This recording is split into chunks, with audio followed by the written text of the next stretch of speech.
Hey guys, tonight we're strapping on our least clean boots and heading straight into the most chaotic location of the 1800s, the Wild West Saloon. Not the stylish kind with piano music and slow-motion showdowns. No, we're talking real saloons, where the floor's stickier than a licked lollipop in a dust storm and the job perks include splinters, shouting, and ducking bullets. If you've ever dreamt of working 12 hours in a place where the whiskey's watered down and the brawls are complimentary, tonight's your lucky night. So before you get comfortable, take a second to like this video and subscribe, but only if you actually enjoy what I do here. Drop a comment telling me where you're listening from and whether your floor is less sticky than a saloon's. Now, dim the lights, flip on a fan for that gentle background hum, get cozy. Maybe double check that your feet are under the covers, in case a rogue cowboy comes wandering by. Let's pause for a second. Have you ever wondered how bad a saloon actually smelled? Did barkeeps ever sleep? What was in that mystery stew, really? Did piano players get hazard pay for ducking bullets? Was there actually anyone who enjoyed sweeping up after a Saturday night? How do you survive in a place where your health insurance is a coin tossed to the town doctor, and your biggest workplace hazard is the customers? Congratulations. You've just woken up in 1883. The sun's barely risen, the spittoons are already half full, and your shift at the Buckaroo Bell Saloon is about to begin. Good luck. It's dawn. You blink awake to the unmistakable aroma of spilled whiskey, old cigar smoke, and the subtle perfume of unwashed cowhand. Your bed is a straw tick, your pillow is mostly horsehair, and someone's boot is in your face. Welcome to a new day as a saloon worker. The floor creaks, the hangover's already knocking, and downstairs the rats are finishing last night's poker snacks. You open your eyes slowly, squinting at the daylight leaking through a knot in the wall. It's less of a sunrise and more of a soft reminder that, yes, the day is coming for you, whether you like it or not. Your room, or to be honest, shared storage space with bonus hay, is right above the main bar. Privacy isn't really an option here. Every sound from below floats up like a reminder that you live where you work, and you work where you live, and neither is winning any awards for comfort. The floorboards are so thin you can practically hear the ghosts of last night's argument still echoing up through the cracks. You stretch, or at least you try to, before realising that your legs are tangled with someone else's blanket and at least one questionable sock. Personal space. In the Wild West, that's just a rumour. Most nights you're sharing your bunkhouse with 2 other workers, 3 empty bottles, and a chicken that's lost its sense of direction. If you're lucky, nobody's snoring louder than the piano player after his nightly tipple. The mattress is stuffed with straw, which after a few months has developed its own personality, and a tendency to poke you in ways that feel less like a gentle nudge, and are more like a wake-up call from Mother Nature herself. Every time you roll over, you're treated to a new constellation of itchy scratches. The pillow, a lumpy mass of horsehair, isn't much better. It's soft in the way a sack of onions is soft, and you have a sneaking suspicion it's haunted by the ghosts of a dozen long-gone ponies. You sit up, or at least reach an angle that suggests effort. The first thing your feet touch isn't the floor, but a scattered collection of boots, bottles, and something that may once have been bread. Congratulations. You've survived another night without freezing, falling through the ceiling, or accidentally cuddling a possum. Small victories. You take a moment to assess your situation. Your shirt smells like someone lost a bar fight in it. Your boots are still damp from yesterday's rain, and your only clean pair of socks is being used as a nest by the resident mouse, who you've named Sheriff Whiskers. The air is so thick with old tobacco and wood smoke that you're pretty sure you've aged a year just by breathing. You get dressed anyway, if you can call pulling on the least offensive pair of trousers getting dressed. Downstairs you can hear the unmistakable sounds of a new day. Someone's trying and failing to tune the piano, and the unmistakable clatter of glasses means the bartender is already awake, counting out the till and muttering about last night's missing change. Somewhere, a rooster crows. Or maybe that's just the piano player, still drunk and pretending to be farm fresh. In a Western saloon, it's best not to ask too many questions before coffee. You take a deep breath, immediately regret it, and head to the wash basin, which is really just an old tin bucket with fresh water that smells slightly of soap and overwhelmingly of last week's stew. You splash your face, blink away the sleep, and consider your life choices. This is your morning routine. Wake up, survive the mattress, dodge the boots, and mentally prepare for another day in the wildest workplace this side of the Mississippi. As you head for the stairs, you pause to appreciate the finer things in life. A shirt that almost fits, boots with more sole than hole, and the quiet knowledge that, for now, you're only responsible for opening up and not closing down. You brace yourself for the day's first task, sweeping up the wreckage of last night. But for a fleeting moment, you're grateful. After all, you could have been a cowboy, sleeping outdoors in a hailstorm, or a banker, counting coins until your hair falls out. Instead, you get to watch the sun rise through the whiskey-stained windows of the Buckaroo Bell Saloon. At least until someone yells from below, "You're late!" and you realise, in the Wild West, sleeping in is a luxury reserved for the dearly departed. Time to start the day, one creaky floorboard at a time. Let's talk about cleaning. Before the customers can even start making a new mess, it's your job to remove the evidence of last night's brawl, chicken bones, and a suspicious amount of glass.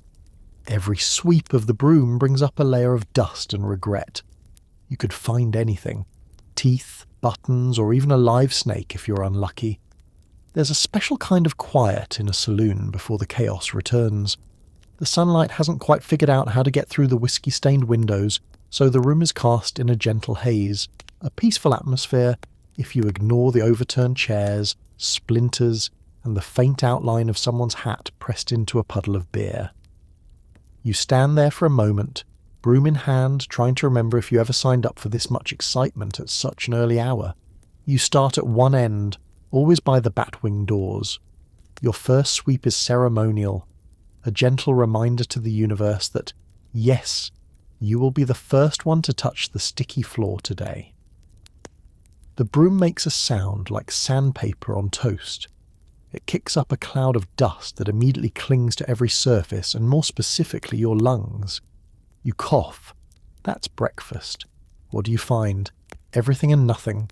Bottle caps, broken glass, 3 poker chips, half a pickle, a pair of dice, and something that could be a tooth or a very unlucky bean. You sweep it all into a little pile, your personal archaeological dig into the recent past. Sometimes, if you're really lucky, you'll spot a silver coin hiding under the piano. Immediate profit, unless the piano player claims he lost it during his set. Unlikely. He hasn't been upright since midnight. Chicken bones are everywhere. The town swears by the Buckaroo Bell's chicken special, mostly because it's the only protein they can afford that won't try to run away halfway through dinner. These bones are always greasy, always sticky, and always accompanied by a mysterious sauce that defies explanation and occasionally physics. You use the dustpan like a shield, bracing for impact as you collect the remains. Then there's the glass. So much glass. At some point you realise it would have been easier to just declare the entire floor a no-shoes zone. But this is the Wild West. Splinters and surprise glass shards are character building. You gingerly nudge the bigger pieces aside, gathering them up and adding them to the growing pile of potential weapons that you'll have to dispose of before noon. If you're wondering, yes, someone will definitely smash a bottle tonight too. Tradition must be respected. You come across stranger things too. Buttons from shirts that didn't survive the last fight, a dented harmonica, an empty tobacco pouch, a single playing card, the Queen of Hearts. She shows up everywhere. And a small wriggling snake. Yes, a snake. You pause. Is it poisonous? Who knows? In the saloon, everything is at least a little dangerous. You gently encourage it out the door with the broom, apologising quietly in case it understands English and holds grudges. Sometimes you find personal treasures, a locket, a hair ribbon, or a note addressed to someone named Sweet Pea.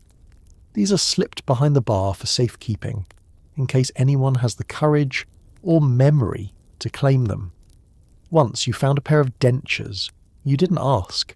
You just cleaned them, left them on the windowsill and pretended not to notice when someone quietly pocketed them later. It's not just about the mess, though. There's an art to sweeping up after a night in a Western saloon. You move in circles, keeping your eyes peeled for anything that might bite, scratch, or explode. There's a rhythm to it. Sweep, sigh, sweep, cough, repeat. As you work, the room slowly transforms. Tables get reset, chairs are propped back up, and the stage is cleared for another round of questionable entertainment. By the time you finish, the saloon looks almost respectable. Almost. There will always be a stain, a chip, or a mysterious sticky patch that refuses to leave, testaments to nights gone wrong and morning survived. You lean on your broom, take a breath, and wait for the doors to swing open and the mess to begin all over again. In the Wild West, cleaning is less about perfection and more about surviving until tomorrow. Time to prepare the day's drinks. That means cutting the whiskey with just enough water to make it last, but not so much that the regulars start a riot. This isn't top-shelf bourbon. It's more like bottom of the rain barrel with hints of river mud and distant hopes. Don't worry. Nobody can taste the difference after 3 glasses. You start behind the bar, still wiping sleep from your eyes as you survey the lineup of mismatched bottles. The labels are long gone, peeled off by years of sticky hands and the occasional bar fight. It doesn't matter. All the whiskey ends up in the same place. Cloudy glasses, sticky tables, and eventually the memory holes of the regulars. The first step is always the same, the ceremonial checking of the barrel. You give it a knock. If it echoes, you're in trouble. If it sloshes, you're only slightly less doomed. In the Wild West, whiskey is as much a currency as a drink, and the only thing emptier than a dry barrel is the promise a gambler makes before payday. The goal? Make the whiskey last just long enough to get through another day, preferably without a mutiny. Enter the watering can, a humble tool with a reputation for saving the saloon's profits and destroying its reputation in equal measure. You fill it with fresh water, which in this case means water that hasn't recently hosted a fish, a boot, or a small mammal. If you're lucky, it only tastes like yesterday's rain. If you're not, well, the whiskey covers a multitude of sins. You pour with a careful hand because this is a delicate science. Too much water, and you risk open rebellion. Too little, and you're refilling the barrel by noon. You watch the mixture swirl, the colours merging into a golden brown haze that would probably glow in the dark if left unattended. For good measure, you give the barrel a little shake, just enough to blend the flavours. This is artisanal, if your art is deception, and your medium is disappointment. Here's the thing. The regulars know. They always know. Old Hank, with his iron liver and uncanny palate, can detect an extra splash from 20 paces. He'll take a sip, squint suspiciously, and mutter something about the taste of river upstream from the tannery. You nod solemnly, as if you're deeply concerned, and offer him a complimentary peanut. Hank stays. He always does. In the end, it's not about the whiskey. It's about the ritual, the camaraderie, and the faint hope that tonight's pour might be a little closer to the real thing. Of course, every saloon has its purist.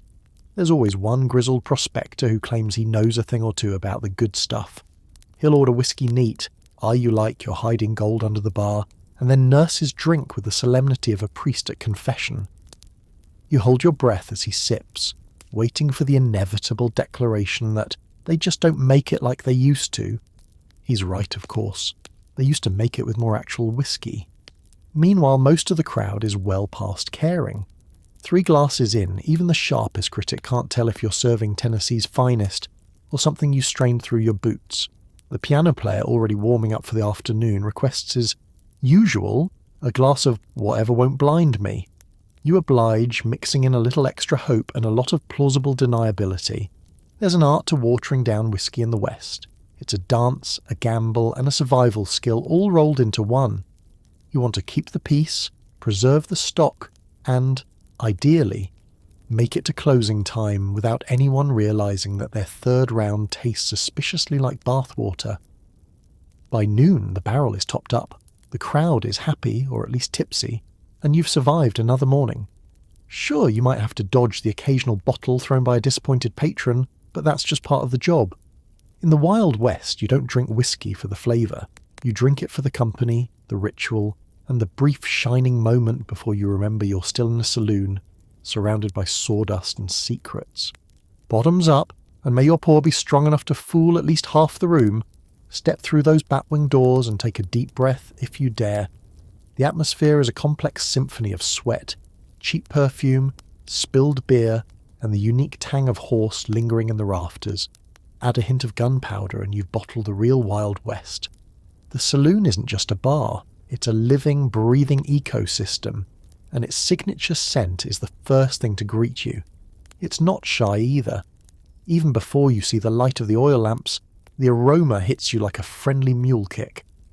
You wonder if this is what history books mean when they talk about the spirit of the frontier. If so, the spirit has not bathed in quite some time. There's a baseline of old, ingrained sweat, layered year after year like the rings of a particularly pungent tree. Every customer leaves a little bit of themselves behind, sometimes a hat, sometimes a story, but always a whiff of honest, hard-earned labour. You'd think the scent would fade after a night of open windows and hopeful sweeping, but no, it's stubborn. It clings to the wood, soaks into the velvet curtains, and practically becomes part of the decor. Above the sweat is the ever-present haze of cheap perfume. The dancehall girls do their best to drown out the more offensive smells with liberal dabs of eau de open prayers, which is really just floral oil mixed with bravado. The perfume doesn't so much mask the odours as wrestle with them in the air, creating a cloud of scent so confusing your nose gives up halfway through and just calls it Saloon. Somewhere underneath there's beer, spilled, splashed, and left to ferment in every groove of the floorboards. The sticky sweetness creeps up on you. Step anywhere near the bar, and your boots make that special peeling noise, like opening a letter from your landlord. After a few hours in the saloon, your shoes will never be the same, and your socks will file for hardship pay. But the real signature note is horse. The saloon is the unofficial stable of the town, whether anyone likes it or not. Cowboys come straight from the trail, tracking in dust, hay, and all the best aromas of the local livery. The scent seeps in through the open windows and under the doors, rising up to mingle with the dust on the rafters. And yes, sometimes there's an actual horse inside. If it's raining, everyone just shrugs and scoots over to make room. Now don't forget the gunpowder. Every saloon has at least one person who thinks the proper way to settle a dispute is by firing into the ceiling. Over time, the residue adds a faint tang to the air, sharp, metallic, and just a little bit threatening. You breathe it in and wonder how much of it is still floating from last week's discussion about the fairness of the poker game. Of course there's more. Tobacco smoke hangs thick, curling up from hand-rolled cigars and chewed plugs. It blurs the outlines of the mirrors and adds a sticky gloss to every surface. You can actually taste it in the air, somewhere between earthy and regretful. If the wind's right, you might also catch a hint of the mysterious stew bubbling in the back, promising both comfort and intestinal adventure. Every now and then the staff will light a candle, sprinkle some sawdust, or toss open a window in an attempt to freshen things up. It's a losing battle. The ascent of the saloon isn't just a warning, it's a living history, a record of every party, punch-up and panic in the place. There are tales in every whiff, if you're brave enough to take them in. So next time you walk through those batwing doors, don't hold your breath. Embrace it. That smell is the perfume of survival, of long days and wild nights, and of the simple fact that in the Wild West, nobody's ever really sure if it's the floor, the air, or just the person next to you that's making their eyes water. Congratulations, you're home. Meet the piano player, part musician, part human shield. If you can play Camptown races and duck simultaneously, you're a star. Between requests, gunshots, and the odd flying beer mug, your job is to keep the peace, or at least drown out the yelling. You start each shift perched on a bench that wobbles like it's auditioning for a rodeo. Your piano is a battered old upright, more patches than wood, missing 3 keys and several crucial screws. It's been tuned exactly once, possibly back during the Mexican-American War, and it's held together by hope, spit, and the collective willpower of every barfly within earshot. No one knows how it got here. Some say it was dragged in by oxen, others whisper it just materialised one night after a particularly aggressive poker game. Your repertoire is less about artistry and more about survival. The crowd's favourites are predictable: Turkey in the Straw, Old Dan Tucker, and anything you can play with one hand while deflecting thrown peanuts with the other. If someone requests Chopin, it's probably code for the sheriff's in the room, play something respectable. When the mood turns rowdy, your only goal is volume. Drown out the shouts, the arguments, and the impromptu yodeling from the back corner. If you hit the keys hard enough, you might even startle the mice back into hiding. Of course, the job isn't all bad. There are perks if you squint hard enough. You get free drinks, technically. In reality, it's whatever's left at the bottom of a glass after the last round, sometimes with a hint of sawdust or a suspicious floater. The piano itself is your fortress, your shield against bar fights and airborne debris. If things get wild, you can duck behind it, shielded from most minor projectiles and at least half of the insults. But the dangers are real. No one throws things at the bartender, he's armed with a shotgun and a mean glare. But the piano player is fair game. Maybe someone lost at cards. Maybe they just don't like your version of My Darling Clementine. Either way, you've learned to dodge. Some nights it's mugs and boots. Other nights it's a well-aimed onion ring or memorably a half-eaten pickle. You never know what's coming, so you keep your fingers limber and your reflexes sharp. Requests can be both a blessing and a curse. Play the wrong tune, and the whole bar groans. Play the right one, and they demand it 10 times in a row, until you're convinced she'll be coming round the mountain as a form of psychological warfare. Every once in a while, a dancehall girl will hop up and join in, adding harmony, rhythm, and the occasional burst of slapstick comedy when the piano bench gives way under both of you. Then there's the company. The piano player's bench is Switzerland, neutral territory where drunks confess their secrets, outlaws slip you a coin for a song, and lovesick cowboys ask for something real sad, but not too sad, but make it about horses. You hear every story, every rumour, and more than a few off-key serenades. If you play your cards right, you'll pick up more tips in gossip than you ever will in cash. The real test, though, comes when things go truly sideways. A gun goes off, a table overturns. Suddenly the music is the only thing keeping the room from collapsing into full chaos. You keep playing, maybe louder, maybe faster, hoping your left hand can play Oh Susanna, while your right hand shields your face.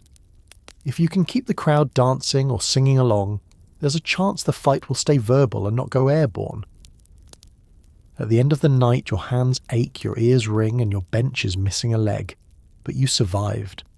Another evening in the Wild West, where music isn't just background. It's the fragile thread that keeps the peace, at least until the next round.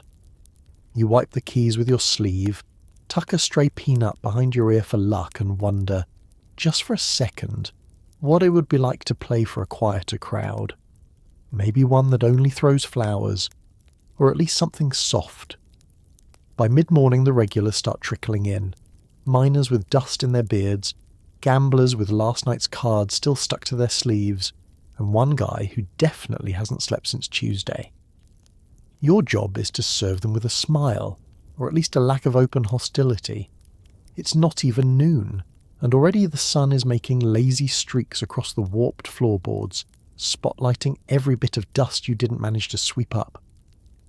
The air is heavy with anticipation, or maybe that's just the lingering aroma of last night's chili. You prop open the batwing doors for a little breeze, but mostly so the regulars can make their grand, half-conscious entrances. Each one has a signature style, a dramatic push, a resigned shuffle, or in the case of old Jeremiah, a slow, sideways slide like a man who hasn't decided if he's entering the bar or fleeing from it. First in is usually a miner still in his work boots, face half obscured by a layer of honest western dirt and a beard that could store small livestock. He slaps a coin on the counter and grunts for a beer, eyes half shut. posture promising he's seen more sunrises than sense. You pour him a drink and he nods, the most enthusiastic expression you'll see until someone yells, "Free round!" Gamblers follow soon after, carrying the look of men who lost everything except their ability to smile through defeat. Some of them still have cards tucked behind their ears, like accidental bookmarks for a night they'd rather forget. Their suits, once sharp, are now sleep-rumpled, their hats held at hopeful angles. They order whiskey, straight. No water, no fuss. You serve them with a steady hand, careful to make eye contact just long enough to appear friendly, but not so long as to invite a retelling of how they almost won big at 3 a.m. And then, of course, there's the mysterious insomniac, a man known only as Slim, because nobody has ever seen him eat, sleep, or blink. He perches at the end of the bar, sips a mug of something suspiciously clear, and offers occasional advice to anyone who'll listen. Slim is both local legend and public mystery, rumoured to have lost a bet with the sun years ago and been awake ever since. You keep his glass topped off. It feels like the right thing to do. Opening the bar is an exercise in practiced routine and controlled chaos. You line up the glasses, wipe down the sticky patches, or just admit defeat, and count the till for the 3rd time, because nothing wakes you up faster than realising you're missing $5 before breakfast. You take a breath, summon your best customer service voice, and brace yourself for the parade of complaints, confessions, and truly creative requests. By 11 a.m, you've already heard 3 proposals, 2 threats, and a theory about why horses are the best conversationalists in town. The regulars settle into their usual spots. Tables carved with generations of initials and burn marks, stools that wobble just enough to keep you alert. There's no rush. Life moves at the speed of slow-drawn beer and long, rambling stories. You learn to appreciate the rhythms, the miner's sigh of relief after his first sip, the gambler's dramatic card shuffles, the gentle snoring of Slim when he forgets to pretend he's awake. You serve, you listen, and you try not to judge. That's the secret to saloon life. A little patience, a lot of discretion, and the ability to nod wisely at even the most outlandish tale. You become part barkeep, part therapist, part referee. Everyone wants something. Advice, comfort, or just a drink that doesn't taste like last week's river water. By noon, the bar is buzzing. The piano player is warming up, the dancehall girls are making their first sleepy appearance, and outside, the world is already heating up. Inside, though, it's just another day, another round of drinks, another round of stories, and another gentle reminder that in the Wild West, nobody is really a stranger for long. They're just regulars waiting to happen. Let's talk about your uniform. Whether you're a barkeep or a dancing girl, you're wrapped in layers of scratchy fabric, heavy corsets and boots designed by someone who hates feet. Your style says, "I'm ready for work or a sudden stampede." Fashion in the Wild West is less about looking good and more about not losing your pants during a bar fight. First, you've got your shirt. A thick, roughly woven cotton number that's seen more scrubbing in a washtub than the town's entire cutlery set. It's the colour of whatever was spilled on it last. No matter how many times you wash it, there's always a faint halo of old chili around the collar. Stains here are less embarrassing and more like a resume. Proof you survived last week's pie-throwing contest and lived to mop the floor. If you're tending bar, you layer on a vest for good measure. Ostensibly, the vest is to look sharp, but its real purpose is hiding mysterious stains, the emergency corkscrew and the day's tips, which, let's be honest, are mostly IOUs and lucky buttons. For the dance hall girls, the day begins and ends with the corset, a garment so tight, so unyielding, that it doubles as both shapewear and body armour. Need to avoid a wandering hand or absorb a stray flying peanut? Just tighten those laces another notch. Sure, you can't breathe, but you'll look spectacular doing it, right up until you faint during a lively polka. And then there are the skirts. So many skirts. Layers of petticoats, ruffles and lace, each designed to trap heat and confound anyone who tries to count them. You can tell how long someone's been working at the saloon by the number of patches and the unique bouquet of stains each skirt carries. Dancing girls get feathers and beads, bartenders settle for whatever isn't currently on fire, and everyone dreams of the day someone invents pockets that actually work. On your feet it's boots or bust. The boots are sturdy, yes, but also roughly as comfortable as sticking your toes in a bear trap. Every step is a negotiation between style, survival, and the hope you won't have to sprint after a runaway horse, or, worse, a runaway customer. Some swear by the extra tall heel for keeping out the mud. Others insist on flat soles for easier dancing, running, and sudden changes in direction when a chair starts flying your way. Either way, blisters are as common as spilled whiskey. Accessories are where the real character shines. Bartenders sport rolled-up sleeves, arm garters, and the ever-present towel slung over a shoulder, ready for action or surrender. The dancehall girls, on the other hand, use hairpins like tactical weapons, good for keeping up elaborate hairdos or, in a pinch, picking a lock. Jewellery ranges from the sentimental, a locket with a faded picture from back east, to the practical, earrings sharp enough to double as emergency toothpicks. Of course, weather in the West isn't forgiving. In winter, you layer on anything you can find: shawls, old jackets, extra skirts, or even a horse blanket if management isn't watching.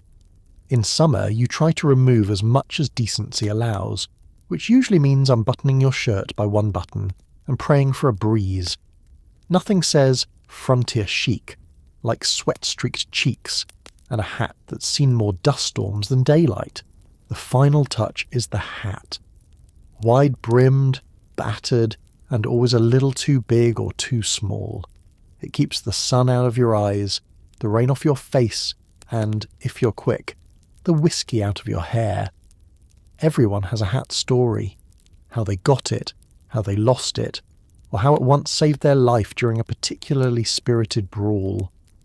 By the end of your shift, your outfit will be askew, your boots scuffed, and your hair falling out of its pins. But here's the secret. Nobody comes to the saloon for the fashion. They come for the show, the chaos, and the knowledge that whether you're ready for a dance, a drink, or a dodge, you look like you belong. Ready for anything, or at least ready for the next disaster. Welcome to the Wild West, where the dress code is, come as you are, just don't lose your boots. It's breakfast time if you dare. Saloon stew is a culinary adventure made from last night's leftovers, mystery meat, and maybe a carrot for colour. If you survive the taste, you're ready for anything the day throws at you. The day begins in the kitchen, a cramped space where the only ventilation is the occasional gap between the floorboards and the back door that never quite shuts. The cook, a grizzled veteran with a 1,000-yard stare and an apron older than the territory itself, stands at the stove poking at something bubbling ominously in a battered pot. There are rumours the stew has been simmering since the grand opening, with new ingredients just added on top every day, like sedimentary rock but much harder to digest. You approach the pot, bowl in hand, steeling yourself for whatever might surface. The stew has a smell that defies easy description. Part barnyard, part mystery spice, and a definite undertone of should this be moving. Sometimes, if you're lucky, the meat is identifiable. Sometimes it's just gamey, which in the Wild West could mean anything from rabbit to raccoon, to something that lost a fight with a wagon wheel. Asking questions is discouraged. Plausible deniability is your best friend. There's always a carrot, just one, bobbling around in the depths like a lone survivor in a sea of gravy. It's mostly for show, but you tell yourself it's there for nutrition. Occasionally you'll spot a bean, a sliver of onion, or, if fortune smiles, a rare chunk of potato. Most of the time, though, it's broth, mystery protein, and a hope that whatever's floating in it was fully cooked at some stage of its journey. Saloon breakfast isn't just about stew, of course. There's bread, if you can call it that. Each slice is a defensive weapon in its own right, capable of withstanding heat, cold, and the occasional knife. It's tough, stale, and best consumed after a healthy soak in your stew, which softens it just enough that you won't break a tooth. If you're feeling fancy, you might get a pat of butter, although butter is a generous term for what comes out of the barrel. Most folks just squint and pretend it's real. On the side, eggs, sort of. These are fried in a pan that hasn't seen soap since Lincoln was in office, and come out with a charmingly unpredictable texture, half rubber, half mystery. Sometimes they're from a chicken, sometimes you suspect the local lizard population is down by one. As for beverages, there's coffee, brewed so strong it could take the paint off a fence, but weak enough to still taste suspiciously like hot water. The secret ingredient? Charcoal, supposedly for flavour, though most suspect it's for dental abrasion. If you want milk, prepare yourself for a gamble. It'll either be fresh or a living science experiment in curdling. Either way, it's poured with a flourish and a warning. Sitting down to breakfast in the saloon is a group experience. No one eats alone, mostly because misery loves company, and partly because everyone's watching to see who gets the weirdest chunk in their stew. Conversation revolves around speculation. Is that beef or possum? Is this bread or tile? How many days until the carrot finally disappears? These are the questions that bind a saloon family together. If you make it through the meal without discovering a button, a bullet casing, or something that twitches, you consider it a win. The regulars swear by the food, not because it's good, but because it's better than eating nothing, and occasionally there's a wild pleasure in not knowing what's on your spoon. It's a culinary lottery every time. You finish your meal, wipe your mouth with a napkin made from last month's newspaper, and head out into the day, fortified by protein, confusion, and the unique thrill of survival. Congratulations. If you can eat saloon stew and live, there's nothing in the Wild West that can scare you now. Not even lunch. You, the floor, and the spittoon are locked in a constant battle. Dodging flying tobacco juice becomes an Olympic sport. Miss a spot and it'll find your shoe, guaranteed. The spittoon. Such an innocent-looking brass bowl sitting there like it's doing you a favour. Don't be fooled. This is the most treacherous object in the entire saloon. More feared than the poker table, more notorious than the stove, the spittoon sits quietly underfoot, just waiting for the next customer with a mouthful of chewing tobacco and questionable aim. Every establishment in the West has at least two. One up near the bar, another lurking by the card table, and a third that no one claims responsibility for, slowly sinking into the floorboards in the darkest corner. For the uninitiated, spittoon management is an art and a science. Your first lesson, it's never where you think it is. Just when you learn its location by heart, someone kicks it under a table, or the town drunk drags it closer for convenience. Step too close and you'll discover why all saloon shoes come in slippery and permanently ruined. Dodge wrong and you'll slip, land on your back, and become an impromptu cautionary tale for the rest of the day. The spittoon's true menace is its unpredictability. Patrons hawk their best shots from across the room, some with the practiced precision of circus performers, others with the reckless abandon of men who gave up caring somewhere in Arizona. Occasionally, a particularly ambitious cowboy will attempt a running spit, mid-conversation, mid-step, mid-existential crisis. Results vary. When the shot lands, applause breaks out. When it misses, which it does often, the sound is unmistakable, a wet, slapping splat, followed by a groan from whoever is closest. Your job? Maintain the peace, the order, and crucially, the distance between your own shoes and the line of fire. Sweeping the floor means risking a surprise ambush from above or below.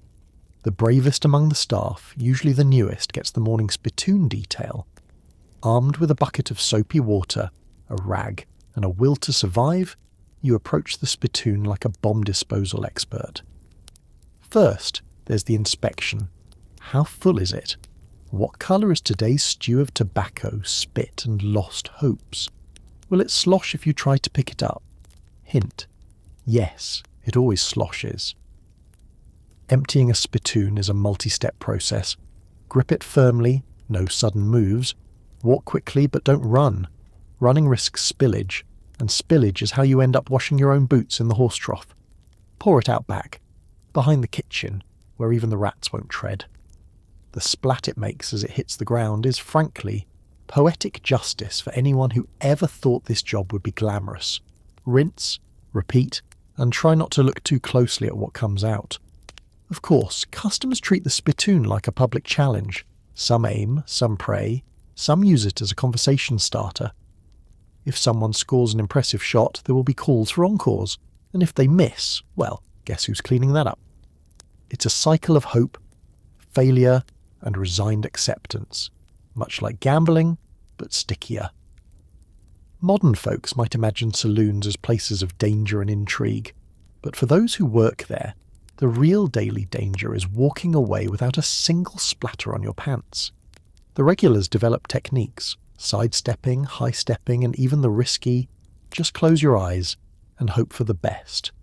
You too will learn, or you'll invest in a new pair of boots every week. By the end of the shift, you've dodged, ducked, and survived.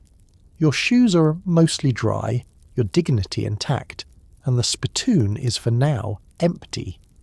Just don't let your guard down. The next customer through the door might be the town's reigning champion, and the day is young. In the Wild West, it's not the bullets you watch out for, it's the spit. Here comes the sheriff, swaggering in for his daily inspection, which mostly involves a free drink and glaring at anyone who looks like they can't pay their tab. Your job? Keep him happy, and make sure he leaves his horse outside this time. There's a hush that falls across the saloon whenever the sheriff appears. The batwing doors flap. Dust motes swirl dramatically in the morning sunlight, and everyone suddenly discovers a deep interest in the knots of their shoelaces. The piano player starts a slow, cautious tune. The dance hall girls slip discreetly behind curtains. You stand up a little straighter behind the bar and try to look as innocent as possible, which, given the state of the saloon and your shirt, is a hard sell. The sheriff is a man of few words but many accessories. His star-shaped badge gleams against his vest, boots polished, at least on the top, and his hat is permanently glued to his head, as if removing it would rob him of all his legal powers. He walks with the confidence of someone who's both the law and the reason the law has to be flexible. Rumour has it he once arrested himself, just to prove a point. Every day he does his rounds, and every day his horse tries to follow him inside. You'd think the "no horses beyond this point" sign would do the trick, but this is a lawless land. The horse, a clever old gelding named Sweet Pea, knows the bar is where the apples are hidden. You make a mental note to check under the counter later. Sweet Pea has a talent for finding snacks and accidentally knocking over bottles. The inspection itself is a delicate dance. The sheriff surveys the room, his gaze sharp and suspicious. He's looking for trouble, or more likely, looking for someone who looks like they might become trouble if left unsupervised. He lingers by the poker table, narrows his eyes at the miner with the shifty moustache, and gives a meaningful cough in the direction of old Jeremiah, who's already pretending to be asleep. Then it's your turn.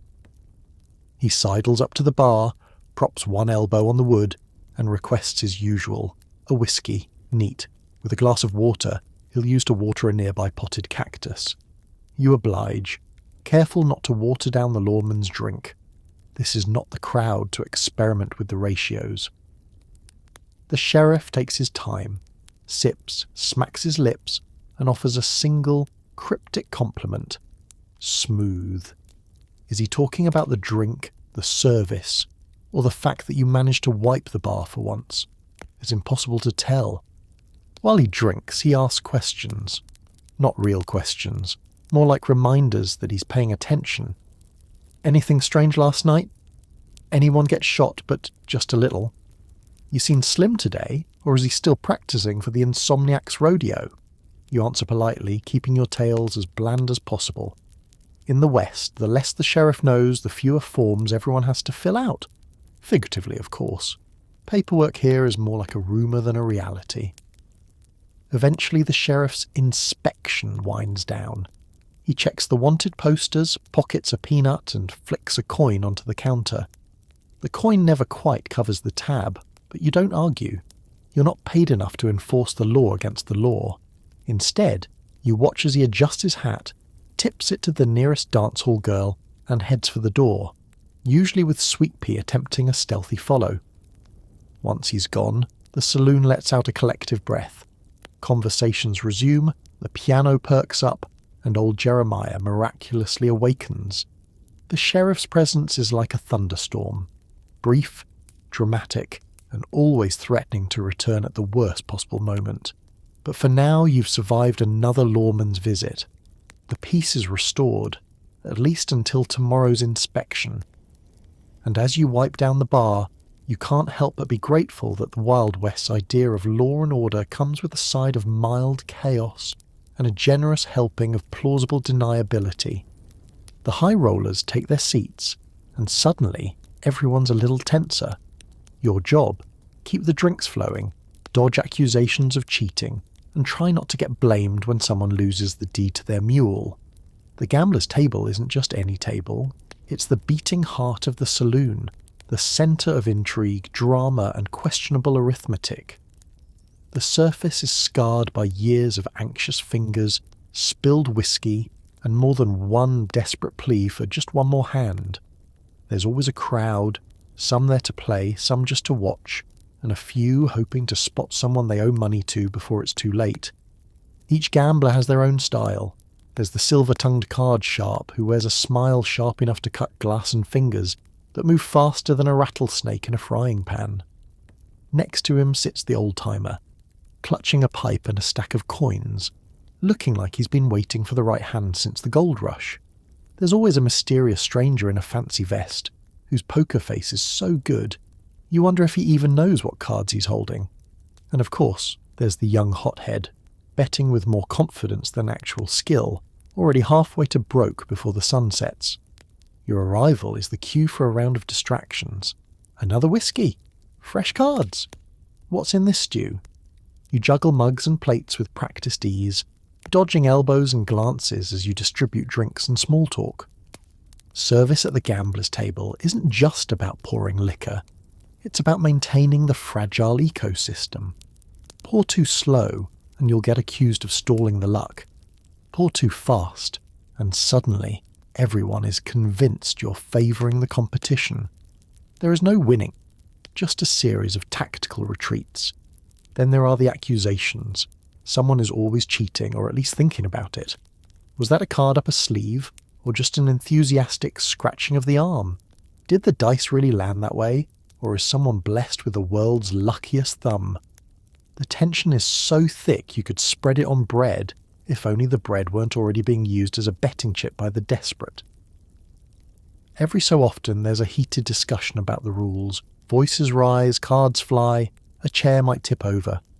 Your job is to keep the drink steady in the peace, or at least to avoid becoming collateral damage.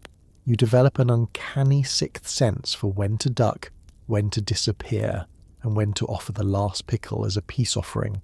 Some days you feel like a bartender, a referee, and a hostage negotiator, all rolled into one. And then there's the matter of the stakes. It's never just money. Oh no! The pot is filled with coins, watches, promises, and the occasional deed to a mule, a chicken, or, on rare and dramatic occasions, the family farm. Losers accuse the dealer accuses the losers, and you just keep pouring, nodding sympathetically, and pretending not to notice when someone quietly starts scribbling a new "I owe you" on the back of a menu. Serving the gambler's table is a masterclass in diplomacy.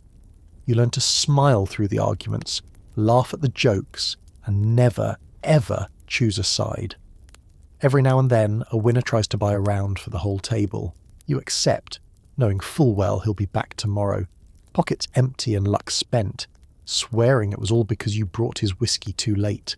By the end of the night, the table is a disaster.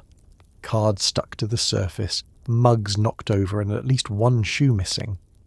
The gamblers wander out, fortunes made and lost, and you take a moment to marvel at the chaos they leave behind. Another night, another round, and somehow you've survived without inheriting anyone's debts or mules. In the Wild West, that's as close to winning as it gets. Inevitably, someone throws a punch. Maybe it's over a card game, maybe it's just a slow Tuesday. Tables flip, chairs fly, and you're left wondering why you didn't just run away to join the circus. Bar fights in the Wild West aren't so much an occupational hazard as they are a sacred tradition. No matter how peaceful the evening starts, it only takes one glare, One bad hand or one off-key yodel for the entire room to transform from social club to stampede. The opening move is usually subtle, a muttered insult, a spilled drink, a finger jabbed in the general direction of someone's chin. But from there, the escalation is fast and spectacular. One minute you're topping off drinks. The next you're hiding behind the bar, listening to the unmistakable sounds of glass breaking, boots thumping, and someone shouting, "Not the piano, not again!" Your perspective from the edge of the brawl is unique. You witness a choreography of chaos, hats fly, moustaches quiver in rage, and at least 2 men try to use their suspenders as weapons. Even the town dog gets involved, darting between legs and emerging victorious with a sausage. The dancehall girls either shriek and duck for cover or stand back and critique everyone's technique, holding scorecards in their heads. Occasionally, a customer will politely hand you their drink for safekeeping before joining the fray. Western manners. As furniture goes airborne, you mentally calculate how many chairs you'll need to repair, all of them, how many glasses will need replacing, too many, and how many apologies you'll have to make to the owner, never enough. The worst fights always seem to involve the smallest men and the biggest egos. You try not to judge. After all, the rules of bar fighting are simple. No guns, no knives, and absolutely no hitting the bartender. Everything else is fair game. You get a crash course in self-preservation. Stay low, move quickly, watch for flying objects, and above all, keep an eye on the spittoon. When things get wild, it's the first thing to go rolling across the floor, followed closely by someone's dignity. If you see the sheriff, just hope he's in a good mood. If he joins the fight, you know it's going to be a long night. Eventually the chaos reaches its natural conclusion. Someone gets pinned under a table, a winner is declared, often the least bruised, and the rest collapse in laughter, exhausted but weirdly satisfied. Apologies are exchanged, drinks are bought, and everyone pretends they don't notice the broken chair legs sticking out of the window. Someone retrieves the battered hat from the rafters. The piano player who stopped mid-tune gingerly resumes playing, as if coaxing the room back to a semblance of civilization. Now comes the part that truly tests your spirit. Cleaning up. You survey the battlefield, splinters, puddles, tufts of hair, and a scattering of buttons and coins. There's a shoe in the soup pot, a feather boa tangled around the chandelier. You sweep up glass, mop up spilled beer, and try to salvage any chair still standing. Sometimes you discover lost treasures, a pocket watch, a half-written love note, or, on a lucky day, enough coins to make the cleanup almost worth it. You patch up the wounded, usually with a rag and a shot of whiskey, and offer sage advice. Maybe don't start with the headbutts next time. By the time you're done, you're sweating, sore, and oddly proud. There's a certain satisfaction in restoring order after a storm, even if you know the peace won't last. Bar fights are the pulse of the saloon, messy, noisy, and full of surprises. You never get used to them, but you do get better at ducking, and every time you sweep up the mayhem you think, next time, maybe the circus wouldn't be so bad. But then someone laughs, the music starts up again, and you remember, this is the Wild West. If you wanted calm, you'd be somewhere else. On the surface, the dance hall girls sparkle. Underneath, blisters, sore feet, and a never-ending chorus of drunken requests for the can-can. Survival means dodging groping hands and leaping off the stage when the brawl breaks out. From a distance, the life of a dance hall girl might look downright glamorous. Glittering costumes, bold red lipstick, and the confidence to twirl in a room full of roughnecks who haven't seen civilization in months. You learn quickly, though, that every sequin hides a scar. The can-can isn't just a dance, it's a test of endurance, flexibility, and your ability to make a grand exit when chairs start flying. You start your evening squeezing into a corset laced so tight it feels like a long, aggressive hug from a bear. It straightens your posture and squeezes your ribs, but fashion is pain, and more importantly, armour. You pile on petticoats, tie ribbons in your hair, and add enough feathers to make a rooster jealous. Once you're done, you look in the cracked mirror and practice your best "I'm delighted to be here" smile, even though your feet are already throbbing. The floorboards of the stage are warped from years of stomping, scuffing, and the occasional flood of beer. Every step is a gamble. Will the plank hold, or will you vanish up to your knee mid-spin? The audience, meanwhile, is a sea of eager faces, cowboys, gamblers, and a few who are just here for the spectacle. Some nights, a gentleman might toss you a coin. Other nights, it's a pickle or a note scribbled on the back of an old grocery list. You take it all in stride because that's what dancehall girls do. Your fans are a motley crew. There's always one regular who insists on requesting his song, and another who's convinced he can dance better than any girl on stage. Occasionally someone tries to prove it, usually with disastrous furniture-breaking results. Between sets, you make the rounds with a tray, collecting drinks and compliments, and fielding offers to run away and start a ranch somewhere real quiet. If you had $1 for every marriage proposal, you'd own the saloon by now. But survival in the saloon is a different sort of talent. You keep one eye on the brawl brewing in the corner and another on your fellow dancers, ready to leap off stage and out of harm's way at a moment's notice. You develop lightning reflexes, ducking flying peanuts, catching your hat before it sails into the spittoon, and perfecting the art of slipping out of a drunk's grasp with the grace of a magician. Off stage, life isn't much softer. There's the endless routine of soaking your aching feet, mending ripped stockings, and reapplying lipstick smudged by sweat and stage fright. Backstage is a cramped world of whispered gossip, exchanged hairpins, and mutual encouragement. You share tips on how to avoid blisters and stories about the customers, always with a wink, always with a dash of dark humour. Yet there's a camaraderie among dancehall girls that's rare anywhere else. You support each other, helping a friend fix her skirt before a performance, or sharing a spare ribbon when someone's got a tear. There's pride, too, in facing down a rowdy crowd and turning the night around with a perfectly timed high kick and a wink. For a moment, you're not just entertainment. You're the main event, the heartbeat of the saloon. When the last song ends and the applause fades, you peel off your feathers, rub your tired calves, and count your tips. You survived another night. You laughed, you danced, and you dodged 3 bar fights and a near miss with a flying potato.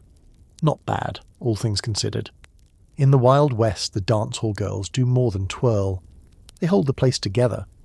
With every spin, every song, every bold wink at a blushing cowboy, you remind the world that there's strength beneath the ruffles, and a well-aimed kick if needed.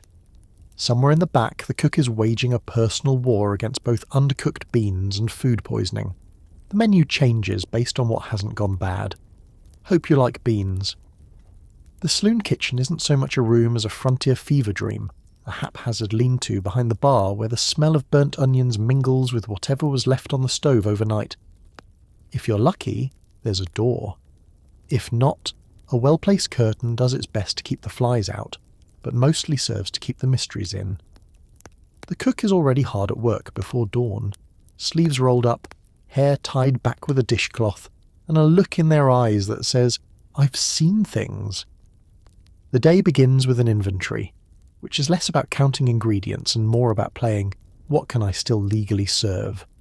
Beans are a staple, partly because they're cheap, mostly because they outlast even the cockroaches. The cook's motto? If it can't be disguised in a stew, it probably doesn't belong on a plate. There's a pot of beans bubbling at all hours, sometimes the same pot for days. Each spoonful is a time capsule, and no one's quite sure which day it belongs to. Breakfast starts with a flurry of activity, and at least 3 pots boiling simultaneously. There's always a pan of bacon, or at least something that once aspired to be bacon. Eggs are available, as long as you're not particular about the species. Fried, scrambled, or somewhere in between is a daily question.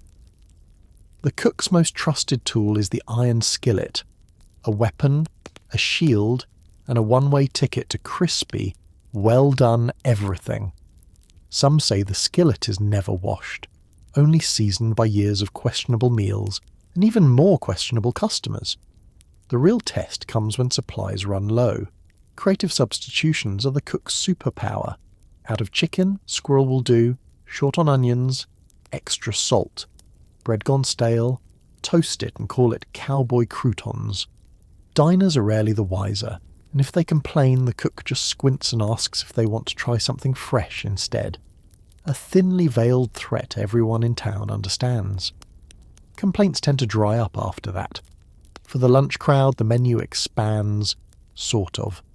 There's always stew, usually thick enough to hold a spoon upright and mysterious enough to discourage too many questions. The regulars don't ask what's in it. Instead, they compare notes on what's missing. No potatoes today, but there's a hint of something spicy. Maybe last night's chili, maybe just wishful thinking. If there's a special, it's written on the board in chalk so old it's basically a permanent feature. The cook's day is a non-stop ballet of chopping, stirring, dodging orders, and swatting at the saloon cat, who's never far from the action.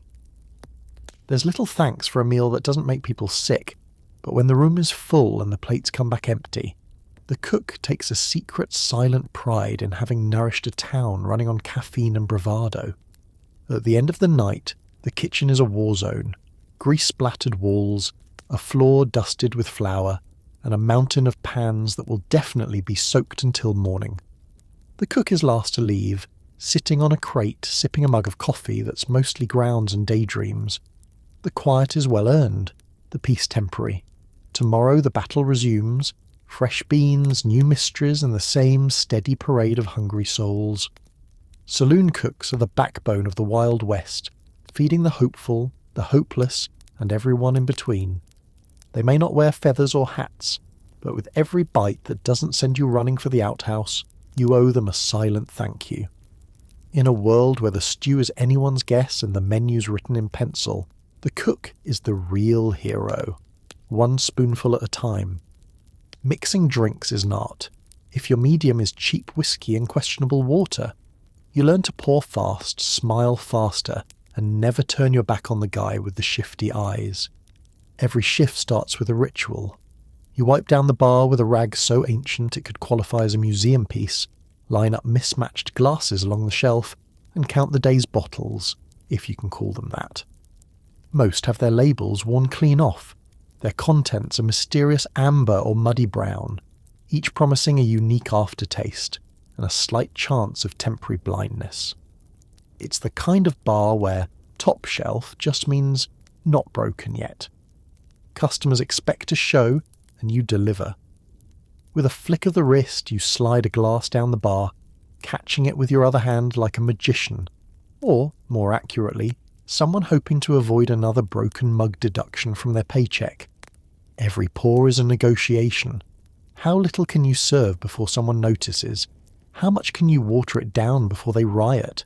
And how fast can you slide a drink to old Hank before he starts reminiscing about the real whiskey days again? Cocktails are simple, mostly because no one knows what a cocktail is. You can whip up a prairie special, 2 parts watered down whiskey, 1 part whatever you've got, topped with a dash of something that may or may not be bitters. If a customer asks for anything fancy, you improvise. Add a slice of lemon if you've got it, or just swirl the glass and call it aged. Most folks want their drink straight anyway, straight from the barrel to their face. Then there's the theatre of bar banter. You learn quickly that being a bartender is 10% pouring and 90% diplomacy. You've got to be a good listener, an amateur therapist, and a referee, sometimes all at once. Ranchers spill their hearts out over lost love and lost livestock. Miners celebrate small victories and drown bigger losses. The gamblers, slick and sly, try to charm you into slipping an extra shot, promising that luck travels in a full glass. You smile, laugh, and keep your secrets. Above all, you never play favourites. That's how chairs get thrown. You keep a mental map of your customers, who's on their first drink, who's on their 5th, and who's about to challenge the piano player to a duel over a disputed note. The regulars have their quirks. Some insist on the clean glass, which, to be fair, is a relative term. Others want their drinks with a side of peanuts or a story. The hardest part is handling the shifty-eyed stranger, always nursing a single glass, eyes darting around the room ready to bolt or brawl. You never turn your back on him, even when he's smiling. especially when he's smiling. Of course, accidents happen. Glass breaks, beer spills, a hat gets dunked in a mug.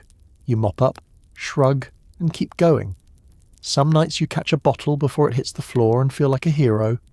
Other nights, the bottle wins, and you just add it to the list of atmospheric damage. Every now and then someone tries to sneak behind the bar. That's when you deploy your secret weapon.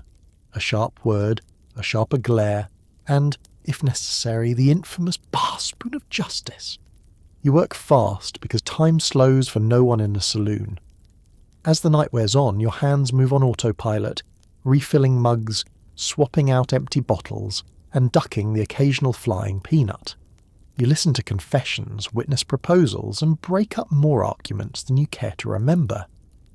By the end of your shift, your shirt's stained, your voice is hoarse, and your tip jar is full of coins, buttons, and maybe an IOU. But if you've made it through without starting a fire, losing your temper, or running out of whiskey, you call it a win.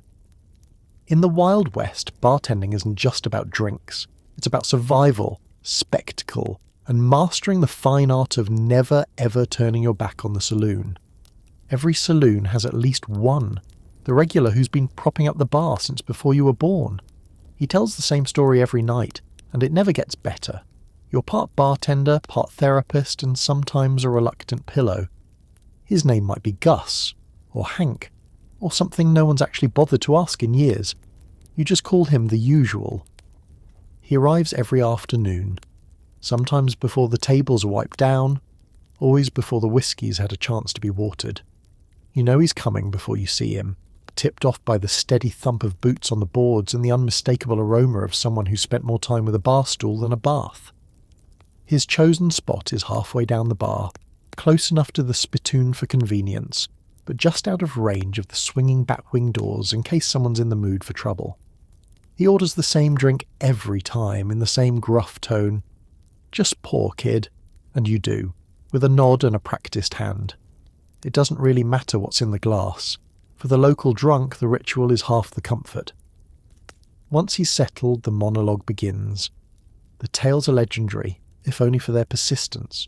There's the time he almost struck gold. It was actually a tin can, but let's not ruin his moment. The night he played poker with Wild Bill, which ended with a skunk and 2 missing boots, and his endless love affair with the prettiest gal in Wyoming, who, according to some, was actually the mayor's horse. Each story grows taller as the evening goes on, details getting fuzzier, but the punchline remains unchanged. And that's when I knew I was meant for greatness, or at least for another drink. You listen, nodding at the right moments, refilling his glass just before he asks and offering sympathetic grunts when his voice drops into the territory of lost love and missed trains.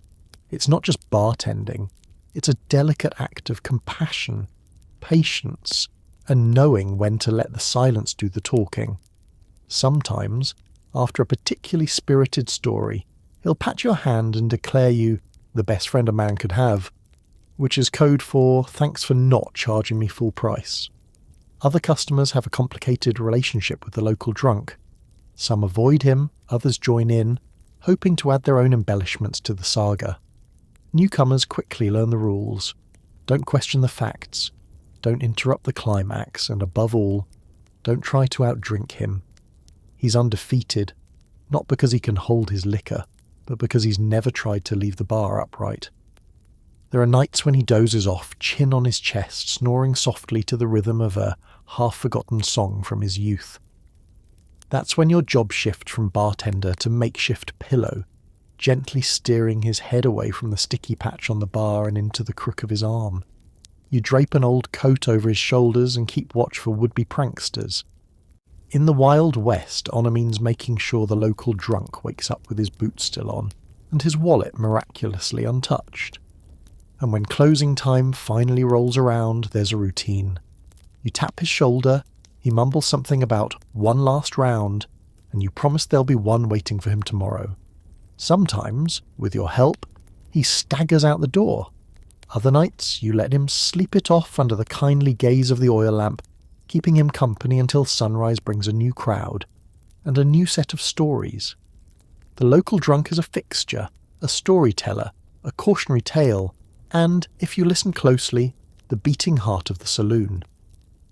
He's proof that in the Wild West, everyone's got a story. Some just need a little more whiskey to tell it. By midday, the saloon is buzzing. Ranchers cutting deals, cowboys arguing about horses, someone's grandma arm wrestling the blacksmith. Your job is to keep the peace, or at least the glass is full. High noon in the saloon is less a time of day and more a minor miracle of logistics. The sun is blazing outside, but in here, the atmosphere is a peculiar blend of dust, noise, and hope. It's the one time when everyone in town, regardless of status or smell, ends up under the same patched roof. The saloon, for a few golden hours, becomes the beating, burping heart of the community. The ranchers show up first, still smelling of hay and ambition, slapping dust off their hats and sliding into the best-lit tables. Their business is half-whispered and all-important. Cattle counts, land disputes, and exactly whose bull is responsible for the mysterious new calves on Old Man Jenkins's property. Out come pocketbooks, then out come stories, and eventually out come the cards. Nobody trusts anyone, but everyone's thirsty. Next in, a tumble of cowboys, boots clomping, spurs jangling, all jostling for a spot near the bar. Every one of them has an opinion about whose horse is fastest, who can rope the quickest, and which brand of chewing tobacco will put the most hair on your chest. Argument starts soft, but soon enough hats are slapped onto tables and voices rise in a contest to see whose exaggeration can carry furthest. This too is a form of local currency. Then, inevitably, comes a smattering of townsfolk. The schoolteacher nursing a sarsaparilla, the undertaker always suspiciously early for lunch, and if you're lucky, one of the grandmothers, all sharp elbows and steely glares. Nothing brings a saloon to respectful silence like watching a 70-year-old woman defeat the blacksmith in 2 out of 3 rounds of arm wrestling, then order a celebratory whiskey and a slice of pie. In this glorious chaos, your job is to circulate. You pour drinks with one hand, swipe stray coins into your tip jar with the other, and develop a sixth sense for imminent disaster. It's a ballet of dodging elbows, topping off mugs, and discreetly confiscating chairs that look liable to be used as jousting weapons. If you're really on your game, you can refill 3 pints and diffuse an argument about the finer points of mule breeding, all while ducking a wayward lasso. At high noon, the bar is the court of public opinion. Arguments about taxes, fencing, and local politics all bubble up, resolved only when someone offers to settle it with a round. You learn to nod wisely, smile neutrally, and pour with the even hand of someone who's heard every side of the story and still doesn't know which one is true.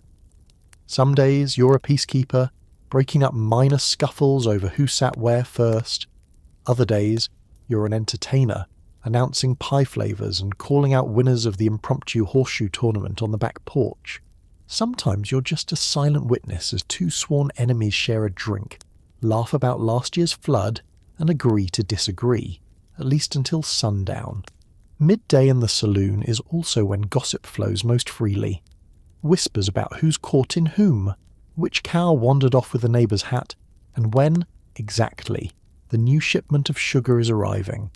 The piano player picks up the pace, the dance hall girls steal a few minutes for lunch, and the kitchen bell rings out whenever a plate of beans or a suspiciously meaty stew is ready. By the time the sun hits its peak, everyone's spirits are high, pockets are lighter, and the mood has mellowed from competitive to convivial. For a brief window, the saloon isn't just a bar. It's the town's stage, confessional, a neutral ground. And you, behind the bar, are the ringmaster of it all, ensuring that as long as the drinks flow and the music plays, everyone is a little richer for the company. Every so often you spot a gambler too slick for his own good. Are those extra cards up his sleeve, or is it just a very creative rash? Either way, you're not paid enough to intervene, just enough to duck when things go wrong. A true card sharp moves through the saloon like a shadow with expensive taste. He's always there when the high rollers gather, lingering on the edge of the action, a glint in his eye and an endless supply of clever patter. His moustache is suspiciously well groomed, his vest a little too new, and his hands move with a grace you'd expect from a magician or a pickpocket. Nobody's quite sure where he's from or where he goes when he's not holding court at the poker table. Some say he blew in from St. Louis, others whisper he's on the run from a failed career in dentistry. Either way, his reputation precedes him, and the drinks are always on someone else's tab. Watching the card sharp work is like attending a magic show, but with more threats. He smiles, deals, and charms the table, all while slipping cards in and out of the play with the subtlety of a fox in a henhouse. The regulars pretend not to notice, but everyone's keeping score. If the sharp is winning, nobody says a word. If he starts to lose, well, that's when folks get nervous, because no one trusts a gambler who's unlucky on purpose. You become an unwitting co-conspirator. As you refill his glass, he winks and tells you, "Keep an eye on that fella with a hat. He's got a tell." As if you have time to watch anyone with the never-ending parade of empty mugs and half-eaten pie slices. Still, you keep your head low and your hand steady, because in the Wild West, bartenders who ask too many questions tend to become part of the furniture. Every so often, the sharp will perform a trick, making coins appear, flicking cards into the air, pulling a rabbit out of a hat that was previously full of nothing but regret. He does it for the crowd, for the thrill, and for the occasional dance hall girl who looks like she could use a laugh. But you know, and he knows, that it's all a distraction. The real magic is happening at the table, beneath the flickering lamp and the collective bated breath of every hopeful, doomed player. Of course, it doesn't always go smoothly. Tempers in the saloon are as volatile as the whiskey, and more than once the sharp's nimble fingers have gotten him into trouble. You know things are going south when you hear the words, "That's not your card, friend," followed by the unmistakable scrape of chairs on wood and the groan of someone reaching for their boot. When that happens, your survival instincts kick in. You duck, grab the nearest empty glass, and brace for the sudden sound of the piano player launching into the "Please Don't Shoot" waltz. Through it all, the card sharp somehow stays cool. Even with a Colt 45 pointed his way, he manages a smile and a slick line. "Gentlemen, let's not ruin the deck. It's the only honest thing in here." Sometimes that's enough. Sometimes you're mopping up the aftermath with one eye on the door, just in case he slips you a tip and a warning before vanishing out the back. By the end of the night, the card sharp's secret remains just that, a secret. Maybe he's got an extra ace tucked behind his cuff. Or maybe he's just lucky. Maybe he really does have a rash and just wants to be left alone. You'll never know, and you don't really want to. In the Wild West, curiosity is for cats and new arrivals. Your job is to keep the whiskey flowing, the peace mostly kept, and your head down when the cards start to fly. Because some secrets are best left to the professionals. The beer barrels are always running dry. It's your job to haul them in, dodge stampeding chickens, and try not to drop anything in the mud. Every splinter is a fresh reminder that nobody tips for barrel lifting. Running a saloon in the Wild West isn't all about pouring drinks and ducking bar brawls. At some point, usually the worst possible one, you realise the lifeblood of your establishment is running low. Beer, whiskey, and those sacks of questionable potatoes won't fetch themselves. That's where the supply run comes in. Less a quick errand, more a heroic quest through mud, chaos, and the local wildlife. Your day begins with the unmistakable creak of the empty barrel, echoing in the storeroom like a taunt. You try to ignore it, but sooner or later, the math catches up. You need to fetch new stock, or else face a saloon full of thirsty cowboys and disappointed miners, a combination more volatile than the liquor itself. You glance at your battered boots, sigh, and accept your fate. First challenge, the alley behind the saloon. It's a maze of broken crates, discarded horseshoes, and a community of stray cats who treat you with suspicion unless you bring bribes. Then come the chickens. Nobody really knows who owns them, but they roam the town like they built it. When they see you carrying something important, they organise themselves into a feathery blockade daring you to trip.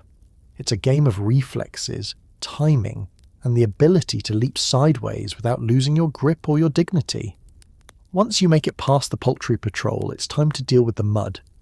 Western streets are rarely dry, A good rain turns the ground into an ankle-deep swamp where boots are sucked in with the hunger of 1,000 lost socks. Hauling a beer barrel over this terrain requires equal parts strength and prayer. Every step is a gamble, and the odds are never in your favour.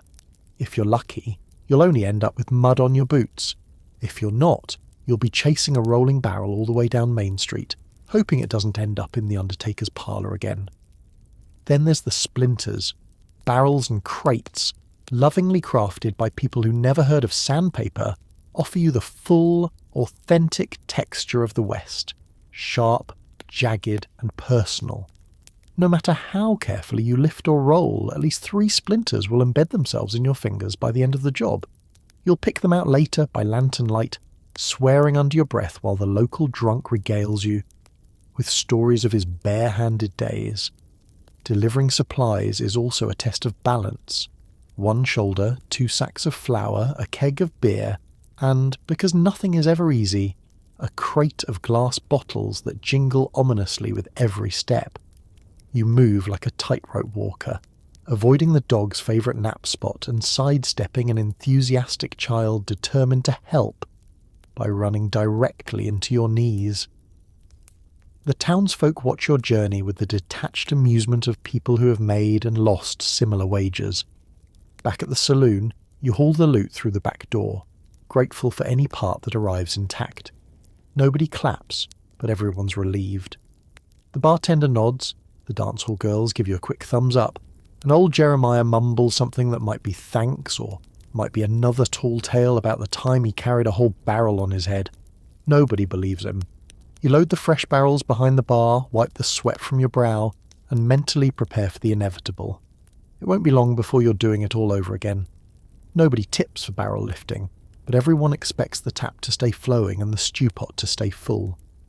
In the Wild West, supply runs are the unglamorous, unsung heroics behind every glass raised. So you roll up your sleeves, flex your splinter-studded fingers, and savour the fleeting satisfaction of a job done, if only until the next round of empty barrels sounds the alarm. Got a bullet wound? Paper cut? Unexplained rash from the stew? The town doctor is here, armed with whiskey, bandages, and an optimistic attitude. You hope he's sober today. The town doctor's arrival in the saloon is always a spectacle. No matter how quiet the day or how loud the night, his entrance signals a change in the atmosphere. A little hope, a little fear, and a lot of creative problem-solving. The swinging doors creak open, and in he walks, coat flapping, hat askew, and bag in hand, clinking with mysterious vials and tools that haven't seen a proper sterilizing since the railroad came to town.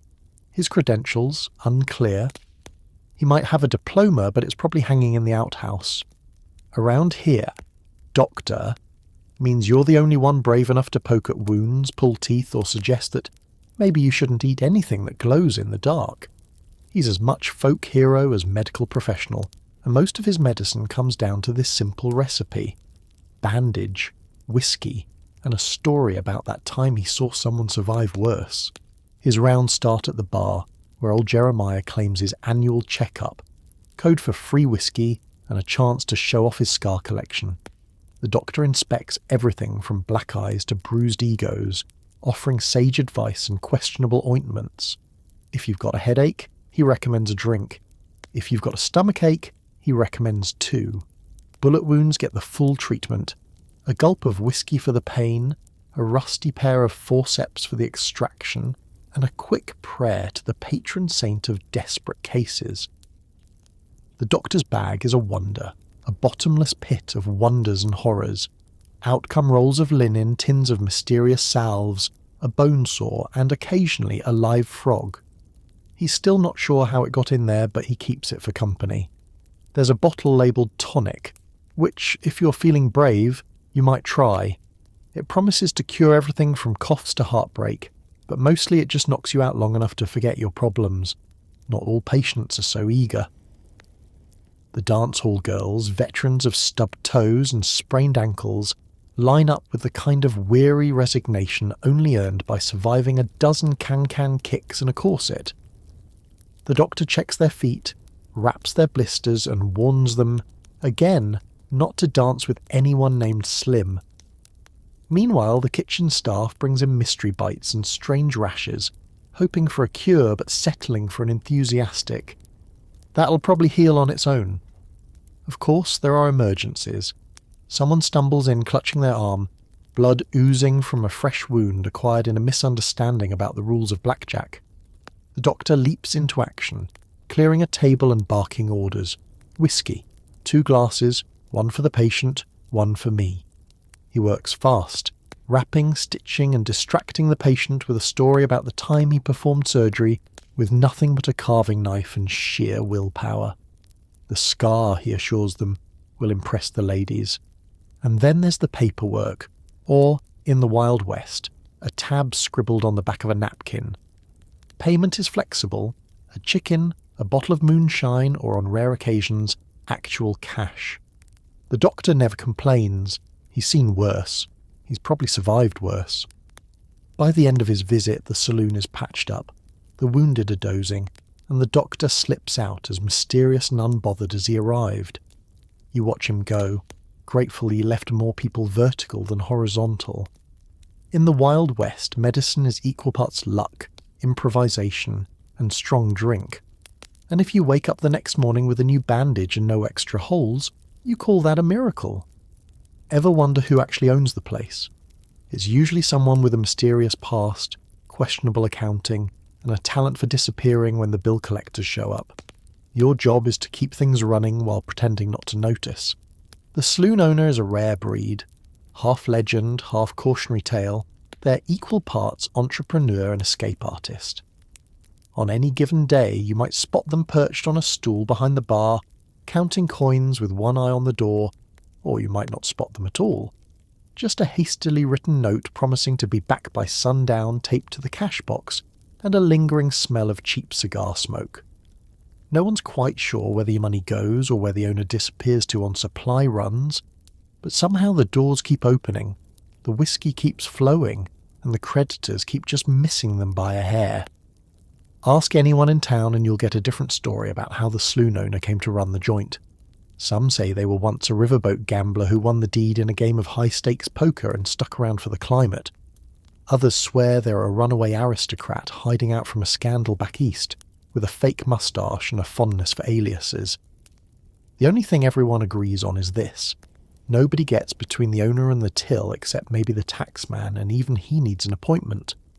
The owner's management style is best described as hands-off, as in off doing something else entirely. They're notorious for appearing just as the last chair breaks or the sheriff walks in, surveying the wreckage with a look of wise resignation.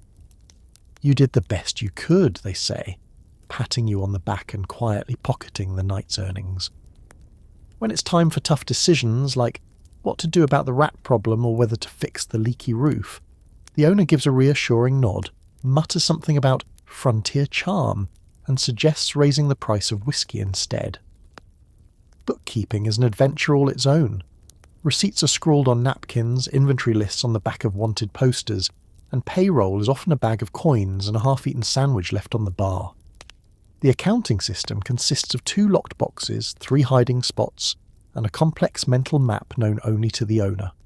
Audits, when they happen, involve frantic digging in the cigar box, desperate relabelling of barrels, and a sudden, pressing need to check on the chickens out back. Despite the chaos, there's a strange genius to the way the place runs. The owner always knows who needs a free drink, who needs a stern word, and who needs to be quietly shown the door. Regulars treat them with a mix of reverence and suspicion. The dancehall girls are convinced the owner once dated half the lawmen in 3 territories. The cook swears the owner has a gold stash buried somewhere behind the privy, and the local drunk claims he saw the owner single-handedly fend off a gang of outlaws with nothing but a soup ladle and sheer bravado. And when the saloon's in trouble, really in trouble, the owner is somehow both everywhere and nowhere. They reappear at the last moment with just enough cash to pay off the most urgent debts, a new barrel of whiskey, and a story about how they traded for it fair and square, don't ask with who. Crisis averted until next time.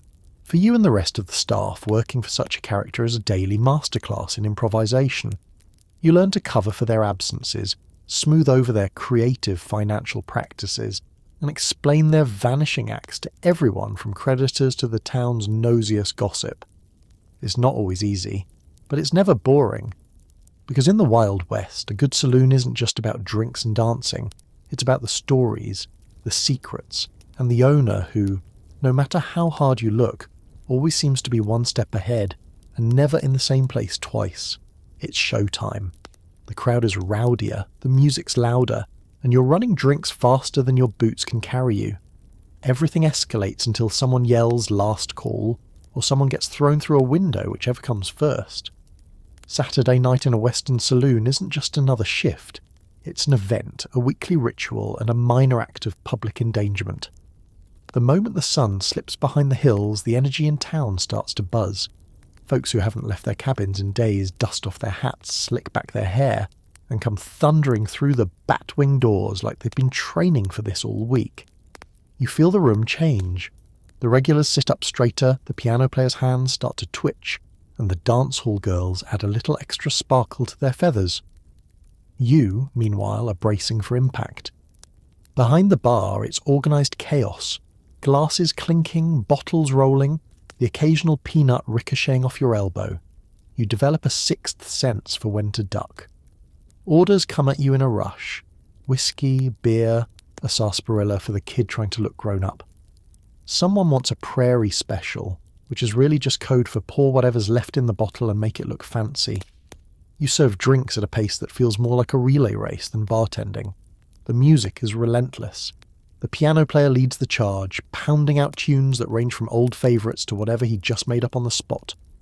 Fiddles and banjos join in, and soon the dance floor is a swirling riot of boots, skirts, and bravado.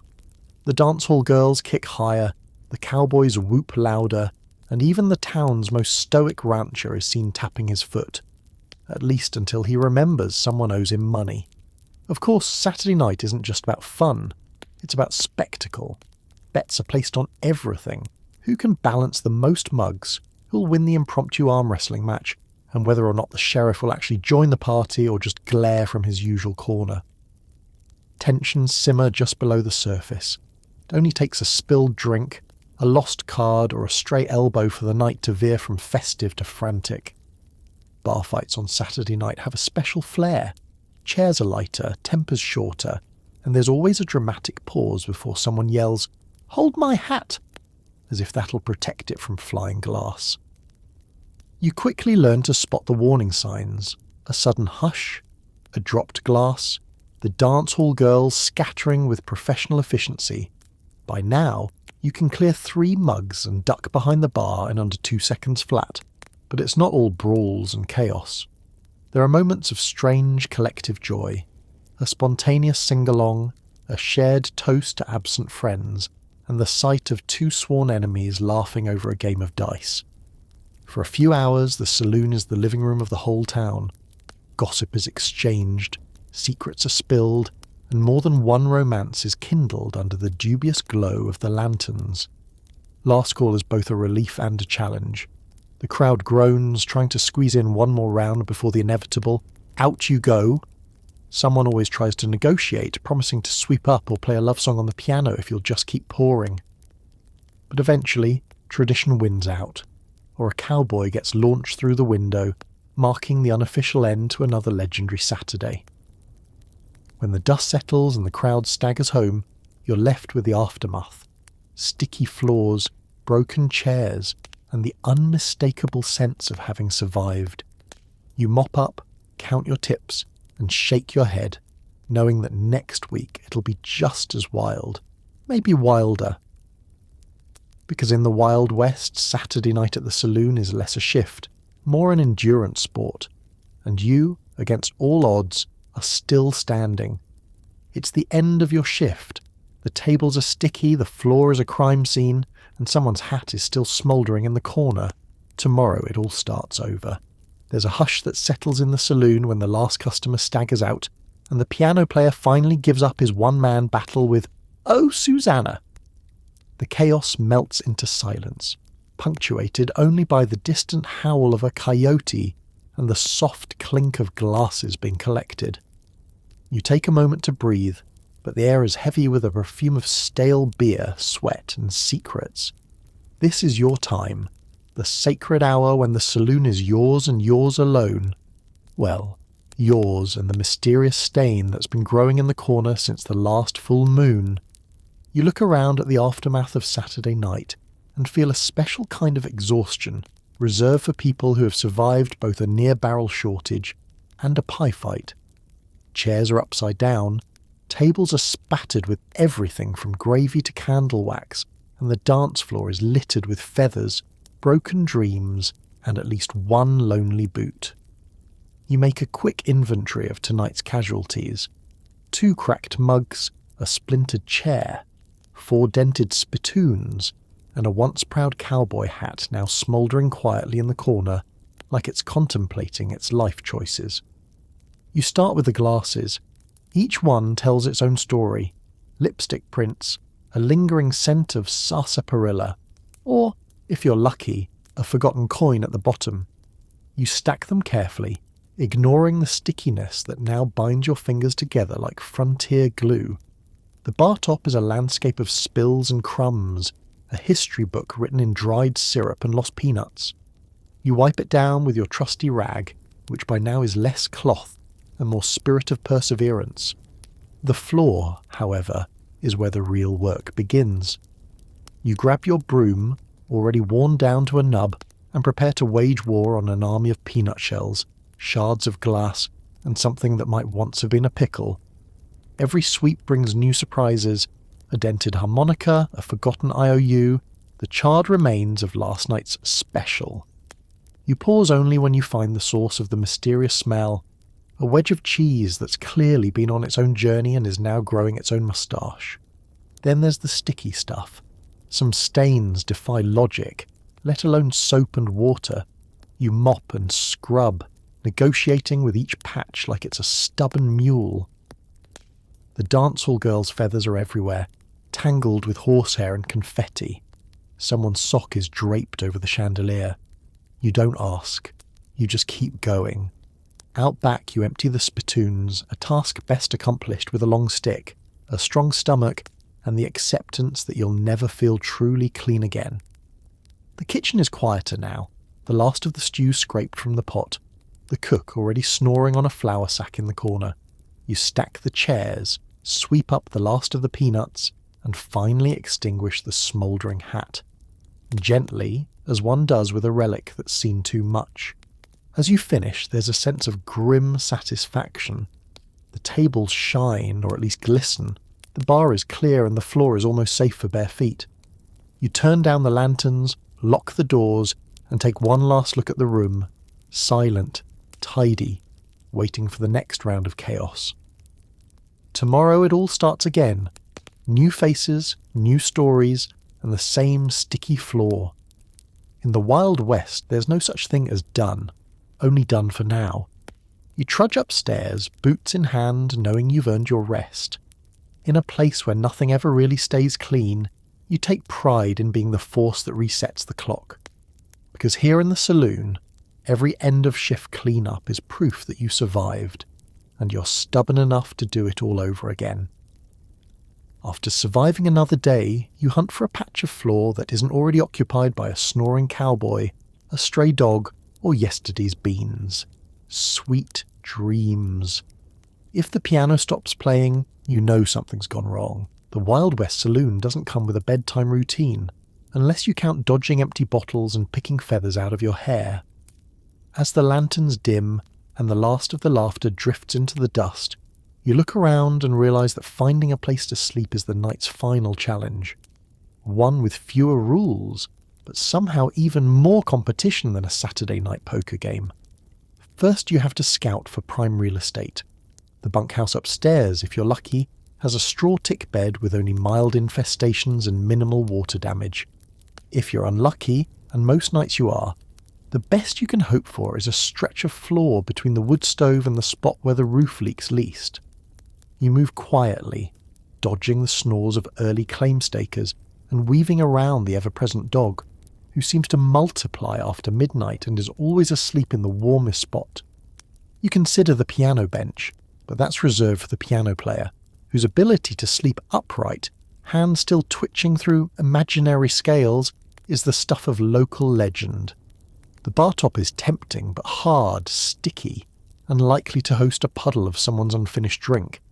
Besides, you learned the hard way that the risk of waking up with your face stuck to the varnish just isn't worth it. There's always the great outdoors. On summer nights, a bedroll out back might mean fresh air and a sky full of stars, plus the minor inconveniences of mosquitoes, the occasional inquisitive possum, and the certainty that someone will trip over you at dawn. Winter is a different story. Unless you're particularly fond of waking up with icicles on your moustache, you stick to indoor options no matter how cramped or creatively pungent. Space is at a premium, and so is silence. You tiptoe past a heap of boots, sidestep old Jeremiah, who's claimed the spot under the card table for the last decade, and try to avoid the creaky floorboard that shrieks like a banshee if you so much as glance at it. Each new snoring cowboy you pass is both an obstacle and a warning. You think about waking one up and asking for space, but then you remember the last time someone did that and how long it took for the swelling to go down. Eventually you find it, a humble corner behind the empty beer barrels, hidden from view and, crucially, within easy reach of the kitchen if you wake up hungry. You settle in, using your jacket for a pillow and your boots for a defensive barrier against encroaching rodents. If you're lucky, someone's left a blanket behind, or at least a towel that doesn't smell too much like yesterday's stew. The night settles around you, the noise of the saloon fading to the soft buzz of crickets outside, and the occasional half-hearted snore from Slim. The air is thick with the day's memories, laughter, spilled drinks, the echo of boots stomping in time to the piano. You close your eyes, listening for the familiar, comforting melodies that mean all is well. The rule is simple. As long as the piano is playing, everything is safe. If it ever stops, you know it's time to wake up, either for breakfast, a bar fight, or something less pleasant.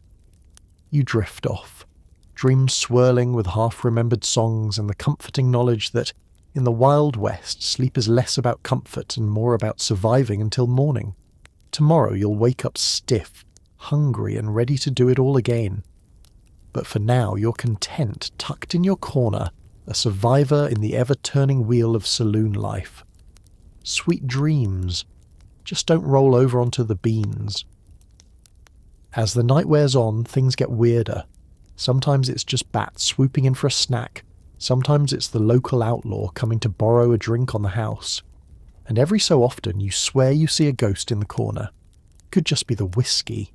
Or maybe this place really is haunted by customers who forgot to pay their tab. Midnight in the saloon is not for the faint of heart, or the sober. After the last glass is wiped down, and the poker chips have clattered into silence, you're left with a cast of characters that didn't get the memo about closing time. Shadows stretch and shift, dust motes twirl in the lamplight, and you get the distinct feeling that the Wild West never really sleeps. It just gets stranger. First come the bats. Not the baseball kind, but the genuine, flapping, insect-chasing variety. They drop in through the rafters like tiny winged lawmen, swooping low to snatch up whatever bugs the stew didn't finish off. Some regulars swear the bats are reincarnated gamblers, returning every night for one more hand and one more moth. You duck instinctively as they circle overhead, half amused, half wondering if tonight's the night one of them mistakes your hair for a midnight snack. Then there's the outlaw. Every town's got one. A professional after-hours visitor, complete with dusty boots, a hat pulled low, and a grin that says, "I'll pay for this drink as soon as my ship comes in, if ships ever make it this far inland." You know the routine. He'll slip in just as you're blowing out the lamps, ask for the usual, and tip you with a promise. He regales you with tales of train robberies and narrow escapes, most of which are probably borrowed from dime novels. Still you listen. Outlaws are good for business in a way. Nothing keeps the place lively like the chance that tonight's story might end with the sheriff bursting in, guns drawn, or just another round of "I owe you one." But the real test of your nerves comes with the ghosts. Oh yes, ask anyone who's worked a saloon long enough, and they'll tell you the same. It always starts subtle, A cold breeze even when the doors are shut, the sudden chill on the back of your neck, the piano playing a single lonesome note when nobody's in the room. You look to the corner and there it is, just for a second, a pale figure hovering by the empty barrel, sighing heavily, or perhaps just trying to decide between whiskey and gin. It's tempting to blame the ghostly apparitions on bad stew, or too many sips of house special, but after the third or fourth sighting you just nod in acknowledgement. Some debts are so large not even the afterlife will let you forget them. Every now and then the ghosts make themselves useful. Chairs get stacked mysteriously, empty glasses slide toward the bar, and sometimes you find a spilled peanut arranged in the shape of a perfect circle. Probably a sign, though you're not sure of what. If the night is especially quiet, you'll hear old laughter in the rafters, as if the building itself is remembering better days and wilder nights. Outside, coyotes sing their midnight chorus, and the wind rattles the loose shutters.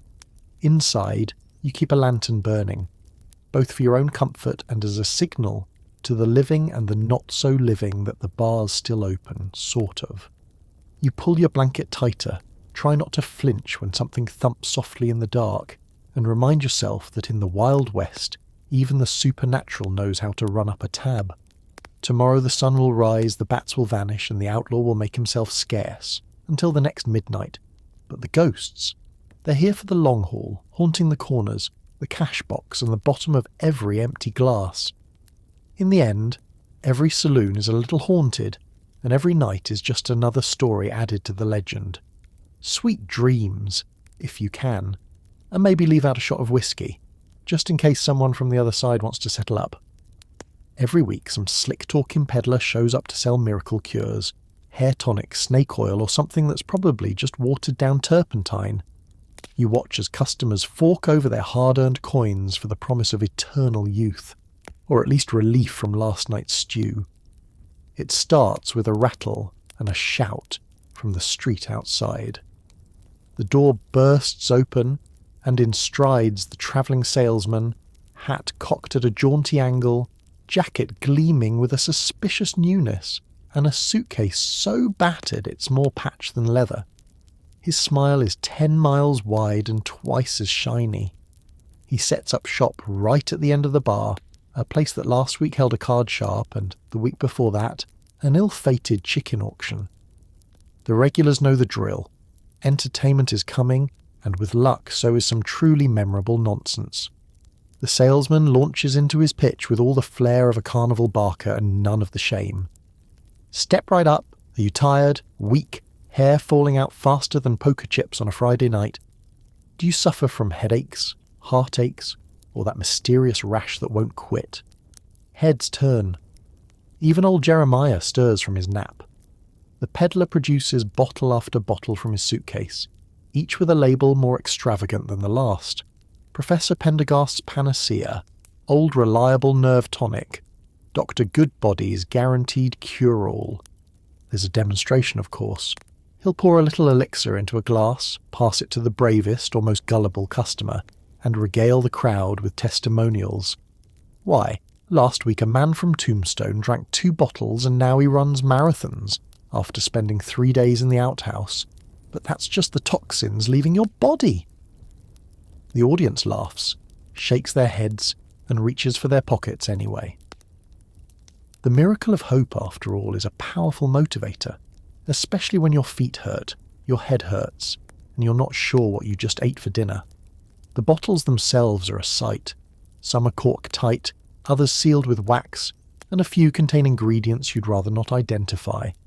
Herbs, spices, something that looks like a tadpole, and a generous glug of alcohol for medicinal purposes, of course. The hair tonic smells suspiciously like turpentine, but the salesman swears by its restorative powers. Just rub it on your scalp and watch as your hair returns faster than a runaway mule. The crowd roars, a few brave souls pat their bald spots, and the sales begin.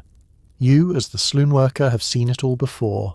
You know that next week's stew will do more to clear sinuses than anything the salesman's peddling. But you let him work his magic. It's good for business. Every bottle sold means another round of drinks, another tale for the night, and, if nothing else, A little relief from the monotony of spilled beer and broken chairs. Inevitably, someone will claim miraculous results by the end of the night.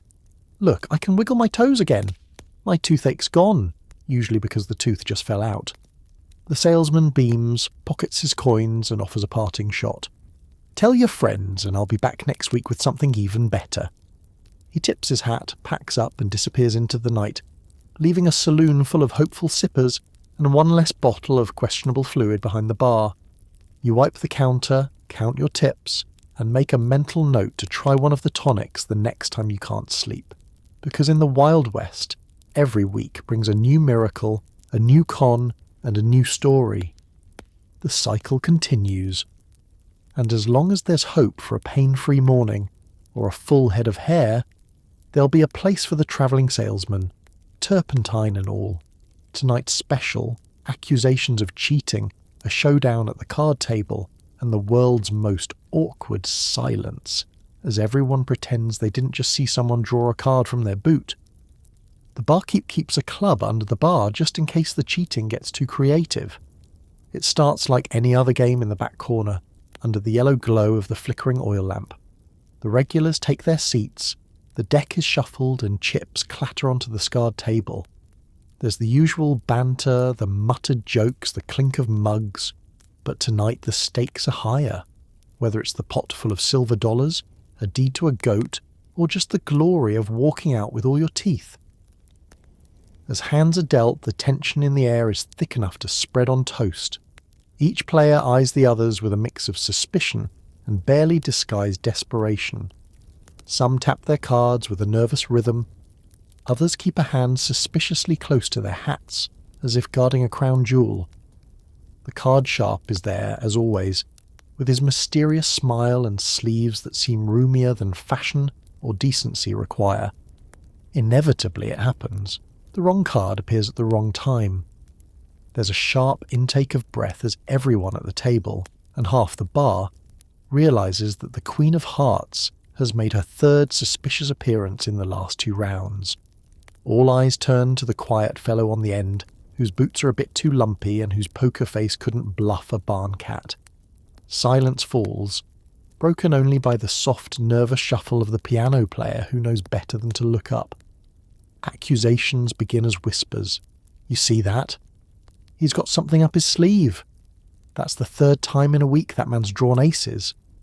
As the whispers grow louder, the alleged cheater shifts in his seat, coughs, and makes the fatal mistake of adjusting his boot, revealing for a split second the glint of a hidden card.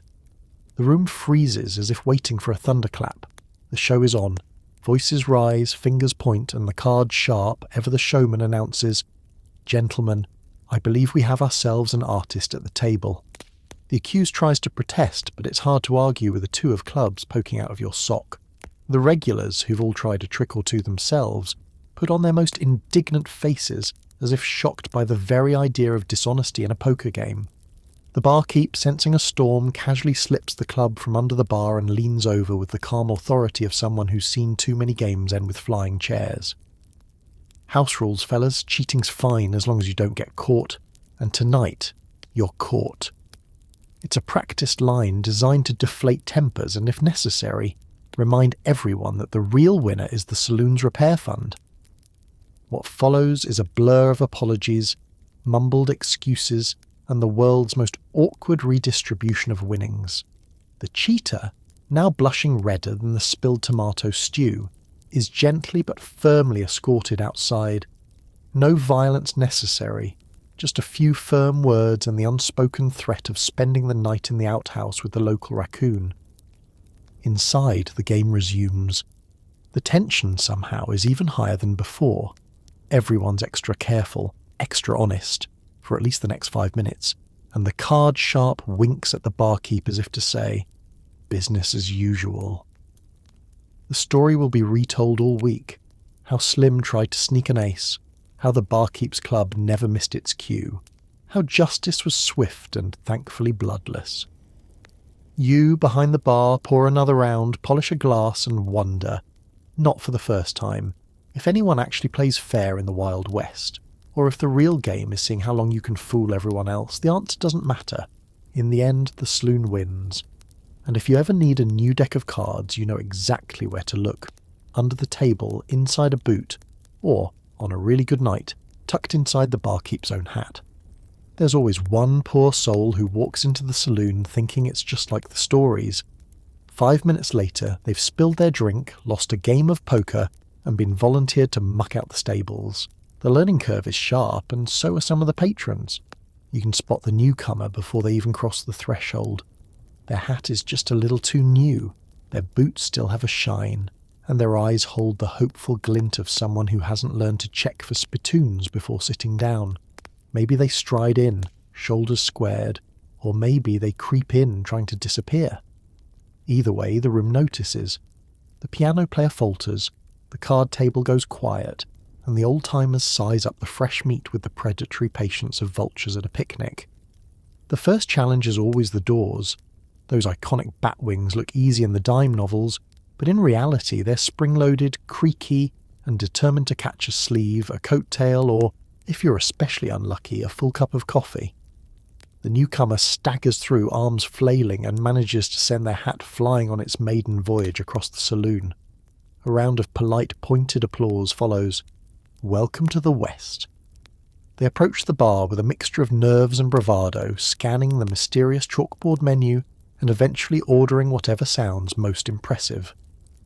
"One Prairie Thunder, please." You nod, pour a shot of bottom-shelf whiskey, and add a dash of something extra. Call it a baptism by firewater. They cough, splutter, and swear it's the finest drink they've ever had. The local drunk raises his glass in mock salute. Next stop, the card table. The regulars always make room for a new player, eager to welcome fresh money, faces, into the game. The rules are simple, if you can follow the accents, the slang, and the creative arithmetic. 5 minutes later, the newcomer is out of coins, out of luck, and somehow owes old Jeremiah half a pie and 3 hours of honest labour. They protest, but tradition is tradition, and there's a bucket and a shovel with their name on it. If that wasn't enough, the town's self-appointed welcome committee, also known as the dance hall girls, sweep in to offer advice, encouragement, and the occasional pointed tip on how to survive the evening. Don't sit by the window during a bar fight. Don't challenge Slim to an arm wrestling match. Always tip the barkeep, unless you want to find something extra floating in your next drink. The newcomer is quickly introduced to the unofficial rites of passage. They're roped into sweeping up peanut shells, forced to fetch a fresh barrel from the muddy alley, and inevitably volunteered to muck out the stables for the privilege of learning a few new curse words. The stable master, a grizzled old character with no visible sense of humour, hands them a shovel and a look of pure sympathy. Out back they encounter the true Wild West. Horses with opinions, a chicken with a grudge, and a smell that will haunt their dreams for weeks. Back inside, the locals keep a watchful eye, offering support in the form of laughter, gentle heckling, and the occasional unsolicited advice about avoiding the outhouse after midnight. As the night rolls on, the newcomer either learns to laugh along or develops a sudden interest in catching the midnight stagecoach out of town. But for every mishap, every spilled drink, every lost bet, every dubious favour earned, the newcomer collects a story. By closing time, their boots are muddy, their wallet is lighter, but their grin is wider. They survived. Barely. The learning curve in a Wild West saloon is steep, but once you've conquered the doors, the drinks, and the stables, you've earned your first real night as part of the legend. And if you stick around, one day you'll watch a brand new face stumble through those bat-winged doors, hat flying, and you'll nod in welcome, drink in hand, ready to pass the torch, and maybe a shovel. Behind the bar, a wall is plastered with wanted posters. Some of the faces look familiar, maybe a little too familiar. You keep your head down because in the West, dead or alive is more than just a suggestion. Every customer could be worth their weight in gold, or trouble. The wanted poster wall is the first thing you notice when you step behind the bar, and the last thing you want to linger on for too long. It's a collage of desperate art and hasty sketches, sun-faded sheets nailed up in layers so thick they curl at the edges. Some posters are new, ink still bold. Others are so weathered you can barely tell if the outlaw is a mustachioed menace or just a man with very unfortunate eyebrows. Each morning you find at least one new face staring back at you from the peeling boards. The sheriff brings them in, tacking up the latest editions with a satisfied smirk and a few cryptic warnings. "Keep an eye out for this one," he'll say, tapping the image of a suspiciously handsome desperado, last seen wearing someone else's hat. You nod, pretending not to notice that the bartender 2 towns over looks an awful lot like the dangerous bandit now promising a hefty reward. The wall is the town's unofficial gossip column, its honour roll and blacklist rolled into one. Patrons wander up, squinting at the faded ink and playing their favourite game, Spot the Regular. More than once you've caught old Jeremiah jabbing a finger at a sketch and muttering, "I swore he owed me 2 bits back in '82. Sometimes the resemblance is uncanny. Other times, the only connection is a shared fondness for bowler hats and poor life choices. For every face that looks familiar, there's another that makes you do a double take. Is that Slim, or just a guy who hasn't slept in a week? Did Sally really once go by Snake Eyes Sally, wanted for unsanctioned card manipulation and excessive winking? You develop a special skill for selective blindness. As long as nobody's causing trouble, you're not about to turn bartender into bounty hunter. Besides, the last time someone tried to claim a reward, the dangerous outlaw turned out to be the town dentist, whose only real crime was bad handwriting and an unfortunate fondness for loud vests. But the wall serves another purpose. It's a daily reminder that every patron is a story waiting to unfold. The quiet stranger nursing a beer in the corner might be running from the law, or just from a particularly persistent mother-in-law. The card sharp with the lopsided grin. Maybe he's just lucky, or maybe he's got a price on his head in 3 states. You don't ask. In the Wild West, plausible deniability is a bartender's best friend. Of course, there's always someone, usually after 1 too many drinks, who claims to recognise themselves on the wall. "That's me, back when I had more hair and less sense," they'll crow, slapping the poster and ordering around for the house. It's a badge of honour in a way to have your face up there. Proof that you've lived, if not well, then at least memorably. But the risk is real. Every so often a stranger will breeze in, eyes lingering a little too long on the posters, hands never far from their belt.